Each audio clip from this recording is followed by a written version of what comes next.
Go First has become the first Indian airline to file for bankruptcy. CEO Kaushik Khona said that the airline has filed an application for voluntary insolvency resolution proceedings before the NCLT. He said Go First was facing a financial crunch due to non-supply of aircraft engines by Pratt Whitney that forced the grounding of 28 aircraft, or around half its fleet. Earlier, the airline had temporarily suspended flights for the next 2 days due to severe fund crunch. The airline was reportedly unable to buy fuel for its flights. According to the CEO, flights will resume once the NCLT approves the insolvency application. The airline issued a statement blaming US engine manufacturer Pratt Whitney for its troubles. According to Go First, a Singapore arbitration court had issued orders for Pratt Whitney to supply spare engines immediately and also compensate Go First with a payment of 8,000 crore rupees for the delay. However, the airline claims this has not been done. Moreover, Pratt Whitney has, according to Go First, made it clear that it has no spare engines to supply. The statement said the airline was ready to resume full operations by August-September if Pratt Whitney could supply 10 spare engines immediately. My colleague Karishma Asoodani joining us for more on this. Karishma, take us through all the key numbers of the case and what happens to passengers who booked their tickets.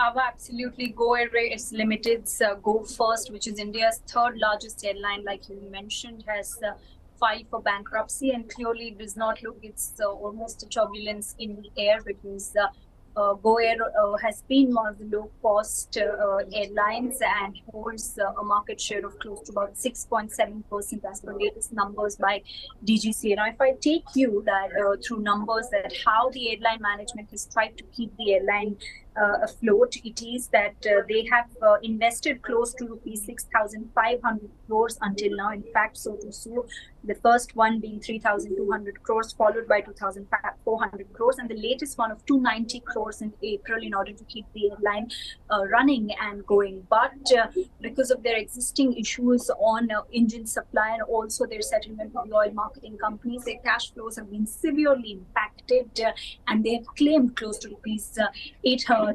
crores in order to get back to functioning.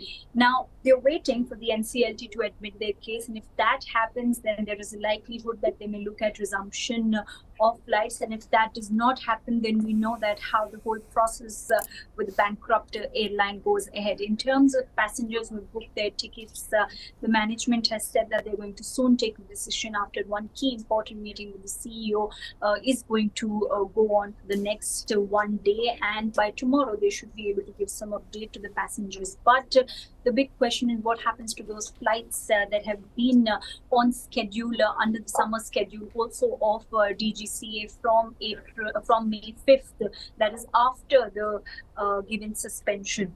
Currently it shows available, but if the situation is not favorable, because it is highly unlikely for the NCLT to quickly admit the cases because of the case load that even the tribunal is currently holding.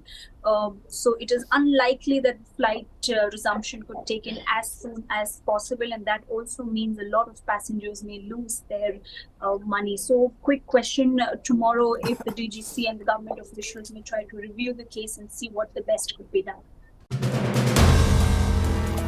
If you like the video, do like, comment, share and subscribe.